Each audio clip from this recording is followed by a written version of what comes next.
স্বৈরাচারী জালেম যেন মাথা চারা দিয়ে উঠতে না পারে, এজন্য মুসলমানকে সবসময় সচেতন থাকতে হবে। কথা বলেন ঠিক না? ঘুমানোর সুযোগ নাই, ওরা বারবার বহু রূপ ধারণ করে একটু পাইতারা করতেছে। আমরা আজকে দুঃখ ভরাক্রান্ত হৃদয় নিয়ে বলতে চাই, বাংলাদেশের জাতীয় মসজিদ বাইতুল মোকাররমে এর আগে যিনি খতিব ছিলেন মাওলানা রুহুল আমিন, নাম শুনেছেন আপনারা? গোপালগঞ্জের মাল। কোন জায়গা? এই গোপালগঞ্জের হুজুর এই মসজিদে দাঁড়িয়ে আল্লাহর গোলামি করে নাই, দলের গোলামি করেছিল। যতটা না ওই মসজিদে দাঁড়িয়ে আল্লাহর প্রশংসা করেছে, তার চাইতে বেশি তার নেতার নেত্রীর প্রশংসা করেছিল। আজকে সেই সরকারের পতন হওয়ার পরে ওই 5 তারিখের পরে এই মসজিদের ইমাম সাহেব সে নিজেও পালিয়ে গেছিল, আত্মগোপনে ছিল, তার চেহারা টর্চ লাইট মেরে খুঁজে পাওয়া যায় নাই। আবার আজকে কিছু পোলাপান নিয়ে, গোপালগঞ্জ থেকে কিছু পোলাপান নিয়ে আইসা আমাদের পবিত্র মসজিদ বাইতুল মোকাররম জাতীয় মসজিদে কিছু সাঙ্গপাঙ্গ গুন্ডা চালা চামুন্ডা নিয়ে আইসা একটা অপ্রীতিকর ঘটনা ঘটাইছে, একটা অনাকাঙ্ক্ষিত ঘটনা ঘটাইছে। আল্লাহর ঘর মসজিদকে রক্তাক্ত করেছে এই খতিব নামের একজন বেয়াদব। কথা বলেন ঠিক না? আমরা তার চূড়ান্ত শাস্তি চাই। আল্লাহর ঘর মসজিদ নিয়ে ষড়যন্ত্র করেছে, জোর করে খতিবগিরি করবা, জোর করে ইমামতি করবা। সরকারের গোলামি করেছিল, আল্লাহর গোলামি করে নাই। ওই মসজিদের মেম্বারে দাঁড়িয়ে যদি রাসূল আকরাম সাল্লাল্লাহু আলাইহি ওয়াসাল্লামের আদর্শকে বাস্তবায়ন করার জন্য কথা বলতো, হক কথা বলতো, দেশ ও জাতিকে রক্ষা করার জন্য সুন্দর আলোচনা রাখতো, পুরো দেশের মানুষ তাকে মাথায় তুলিয়ে রাখতো। টাকা ঘুষ দিয়ে খতিব হইতো এরা। কথা বলেন না কেন? টাকা ঘুষ দিয়া খতিব হইতো। বাইতুল মোকাররমের আজকে যে অনাকাঙ্ক্ষিত ঘটনা ঘটেছে, বহু মুসল্লি রক্তাক্ত হয়েছে। এই ব্যক্তিকে মসজিদ কর্তৃপক্ষ হাতে পায়ে ধরে বলেছে, হুজুর আপনি এসেছেন ভালো কথা, আপনি বাইরে চলে যান, দয়া করে আপনি মসজিদের মেম্বারে দাঁড়াবেন না, কারণ মুসল্লিরা আপনাকে সমর্থন করে না, তারা মেনে নেবে না। একটা অনাকাঙ্ক্ষিত ঘটনা ঘটতে পারে, কিন্তু মাওলানা রুহুল আমিন সাহেব কারো কথা শোনে নাই, জোর করে যখন মেম্বারে দাঁড়িয়েছে এটা আর মেনে নিতে পারে নাই। মুসল্লিদের ভিতরে পক্ষ বিপক্ষে তুমুল আলোচনা সমালোচনা, এক পর্যায়ে এটা সংঘর্ষের ভিতরে লিপ্ত হয়ে যায়। এই জন্য আমরা বলতে চাই, যে ব্যক্তির কারণে বাইতুল মোকাররম আজকে রক্তাক্ত হয়েছে, সেই ইমাম সহ যারা এই ঘটনায় জড়িত, এদের শাস্তির দাবি কারা কারা চান? 2 হাত তুলে আল্লাহকে দেখান। লিল্লাহি তাকবীর। আমরা চাই বাংলাদেশের প্রত্যেকটা মসজিদের মেম্বার থেকে কোরআন সুন্নাহর আদর্শের কথা বের হবে, আল্লাহর কোরআন এই জমিনে বাস্তবায়ন করা হবে, সেই কথা বের হবে। কথা বলেন ঠিক কিনা? প্রত্যেকটা মসজিদের মেম্বার থেকে আল্লাহর জমিনে আল্লাহর দ্বীনকে বাস্তবায়ন করতে হবে, কোরআনের বিজয় চেয়ে দোয়া করতে হবে। কথা বলেন ঠিক কিনা? একজন আলেমের নামে দোয়া করার সাহস পাইতো না এরা, আর এই দেশের বিভিন্ন নেতার নামে দোয়া করতে করতে এমন জায়গায় নিয়ে যায়, কেউ দোয়া করতে, কেউ দোয়া করে জান্নাতে দেয়, আবার কেউ কয় আল্লাহ জাহান্নামের সর্বোচ্চ জায়গায় স্থান দাও। জোরে কোন সুবহানাল্লাহ।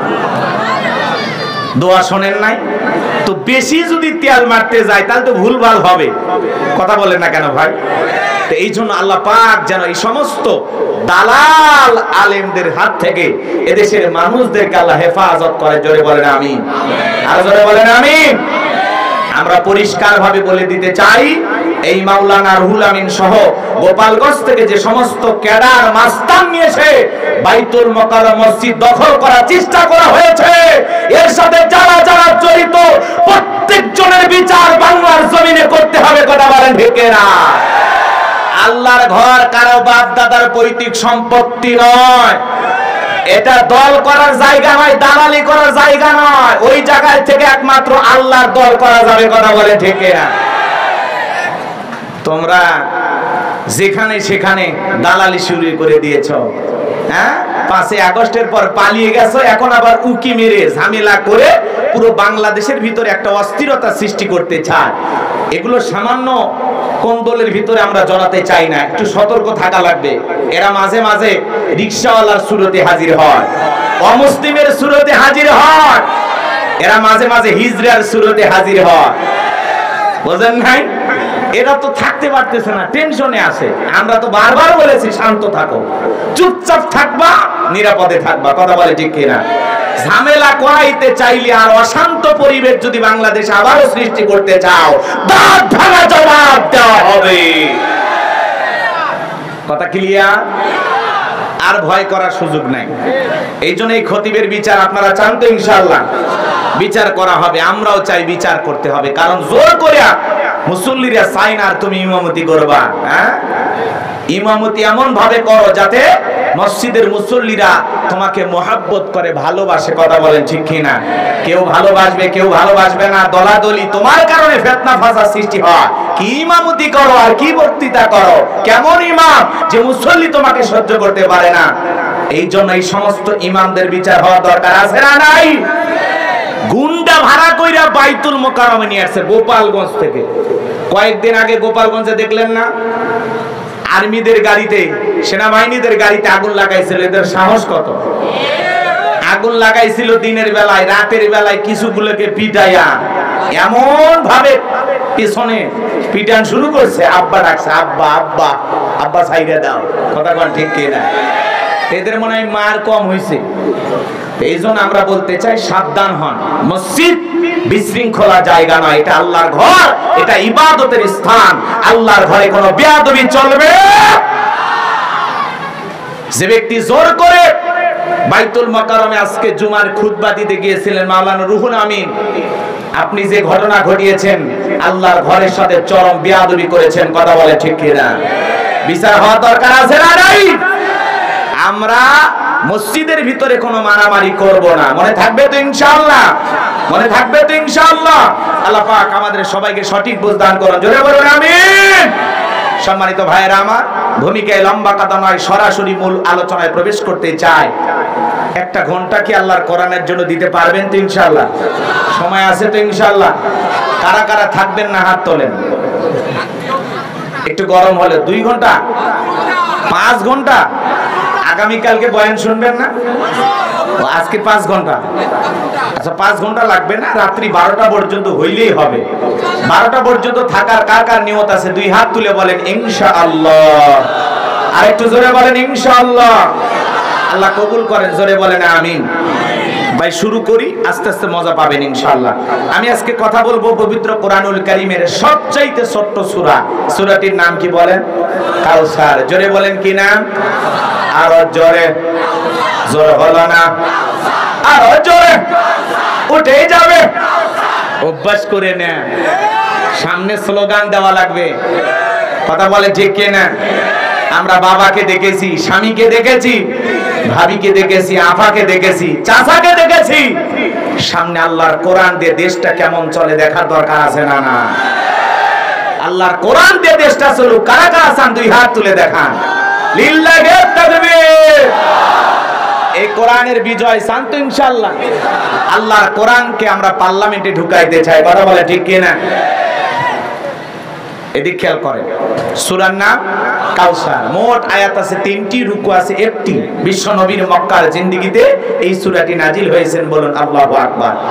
কোরআনুল কারীমের 108 নাম্বার সূরা। গভীর মনোযোগ। পবিত্র কোরআনুল কারীমের সবচাইতে ছোট সূরা। অনেকে ভাবতেছেন হুজুর সূরা কাউসার থেকে ওয়াজ করবেন, এটা যদি জানতাম কষ্ট করে আপনার মাহফিলে আসতাম না, এটা ভাবতেছেন নাকি আপনারা? আচ্ছা আপনারা বলেন তো বাজান, পরিচিত পথে পথ চলতে সহজ হয় না কঠিন হয়? পরিচিত মানুষের সাথে কথা বলে ভালো লাগে না খারাপ লাগে? পরিচিত পথের পথ চলতে যেমন সহজ হয়, পরিচিত মানুষের সাথে কথা বলে যেমন ভালো লাগে, বক্তা যদি কোনো পরিচিত আয়াত বা সূরা থেকে আলোচনা করে, এই আলোচনা শুনে আরো বেশি ভালো লাগে। কারণ যেই জিনিস যত বেশি জানবেন, চর্চা কমে না বাড়ে? চর্চা কমে না বাড়ে? কথাই আছে, এক একটা ফুলের এক একটা সুঘ্রাণ। অনেকেই সূরা কাউসারের তাফসীর শুনেছেন, জেনেছেন, কিন্তু আমি কিভাবে আলোচনা করি একটু শুরু করতে দেবেন তো? ইনশাআল্লাহ মজা পাবেন ইনশাআল্লাহ। আল্লাহর কোরআন তাদের কাছেই মজা লাগবে যাদের মনটা আবু বকরের মতো নরম, কথা বলে ঠিক কি না? কিন্তু যাদের মনটা আবু জেহেলের মতো শয়তানিতে ভরা, সারা রাত আবু জেহেল কোরআন শুনতো আর সকাল বেলায় নবীকে মিথ্যা তহমত দিয়ে বলতো পাগল, জাদুকর, গণক, জোরে কন্না উযুবিল্লাহ। রাসূলকে বলতো পাগল, তাহলে এই কত বড় ছিল ছাগল, কথা বলেন ঠিক কি না? এইজন্য সারা রাত কোরআন শোনার পরেও আবু জেহেলের ভাগ্যে হেদায়েত জোটে। আর আবু, এদিকে খেয়াল করেন, দুইজনের নামের শুরুতে আবু। আবু বকর যত কোরআন শোনে ইসলামের প্রতি দরদ ভালোবাসা তত বাড়ে, আর আবু জেহেল যত শোনে শয়তানি তত বাড়ে, কথা বলে ঠিক কি না? এই জন্য এদেশে অনেকেই কোরআন নিয়ে রাজনীতি করেছিল, বোঝেন নাই মনে হয়।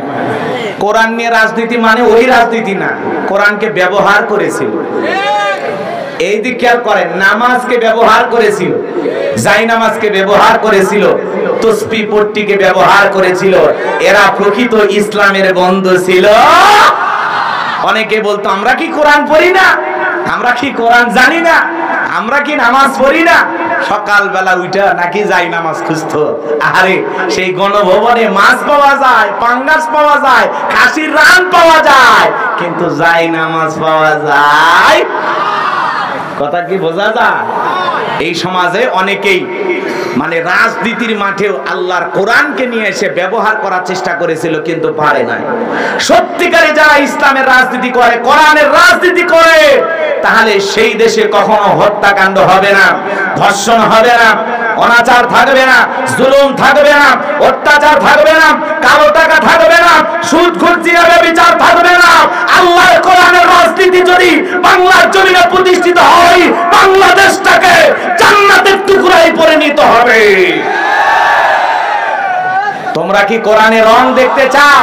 তোমরা কি কোরআনের স্বাদ পেতে চাও? কোরআনের রং কেমন, কোরআনের স্বাদ কেমন, মজা যদি বুঝতে চাও, আল্লাহর কোরআনটাকে পার্লামেন্টে ঢুকাইয়া দাও। তাহলে কোরআন দিয়ে দেশ চললে মানুষ যে কতটা শান্তিতে থাকবে, সমাজে কোনো অস্থিরতা থাকবে না, ন্যায় বিচার কায়েম হবে, আদল ইনসাফ প্রতিষ্ঠিত হবে। এরকম একটা সুন্দর সমাজ কায়েম করতে চাবেন তো ইনশাআল্লাহ? চান তো ইনশাআল্লাহ? আমাদের একটাই চাওয়া, আল্লাহর কোরআন দিয়ে বাংলার পার্লামেন্ট চলবে ইনশাআল্লাহ। চান তো ইনশাআল্লাহ? আল্লাহ আমাদের এই চাওয়াটাকে পূরণ করে দেন, জোরে বলেন আমিন। জীবনে একটাবার আমাদের চাওয়া, কোরআন দিয়ে দেশটা চালাইলে কেমন দেখা যায়, আমরা দুনয়ন ভরে একটু দেখতে চাই। আল্লাহ সেই সুযোগ তৈরি করে দেন, জোরে বলেন আমিন। সামনে সেই সুযোগ আসবে, সুযোগের সদ্ব্যবহার করা লাগবে। কথা কি বুঝতে পারতেছেন? ইসলামের গণজোয়ার তৈরি হয়ে গেছে অচিরেই। আলহামদুলিল্লাহ, আমরা বিশ্বাস করি আগামীর সূর্য ইসলামের সূর্য, আগামীর বাংলাদেশ ইসলামের বাংলাদেশ, আগামীর বাংলাদেশ আলেম ওলামাদের বাংলাদেশ। এই বাংলাদেশে সকল ধর্মের মানুষ নিরাপদ ভাবে বসবাস করবে, কারো প্রতি বিন্দু পরিমাণে জুলুম করা হবে। আল্লাহ এদেশের উপরে খাস রহমত বরকত নাজিল করুন, জোরে বলুন আমিন। তাহলে সূরার নাম কি বলেছি? কাউসার। একটু জবান ছেড়ে সবাই একটু মহব্বতে আমার সাথে তেলাওয়াত করুন। আর যে ওয়াদা দিয়েছেন, খবরদার ওয়াদা ভঙ্গ করবেন না, কারণ ওয়াদা ভঙ্গ করা কিসের লক্ষণ? মুনাফিকের লক্ষণ। মাথায় মনে থাকবে তো চাচা? থাকবে তো চাচা? ঠিক আছে, তাহলে জবান ছেড়ে সবাই আমার সাথে তেলাওয়াত করুন। আউযু বিল্লাহি মিনাশ শাইতানির রাজীম। বিসমিল্লাহির রাহমানির রহিম। বিতাড়িত মুর্দাত শয়তানের কাছ থেকে আল্লাহ পাকের কাছে আশ্রয় প্রার্থনা চাচ্ছি। পরম করুণাময় দয়ালু আল্লাহ তাআলা নামে শুরু করছি। সূরার নাম কাউসার। জোরে বলেন সূরার নাম। আচ্ছা বলেন তো, আপনারা যে কোরআন শোনার জন্য আসছেন, এই কোরআনের কথাগুলো শুনলে আমাদের লাভ না লস?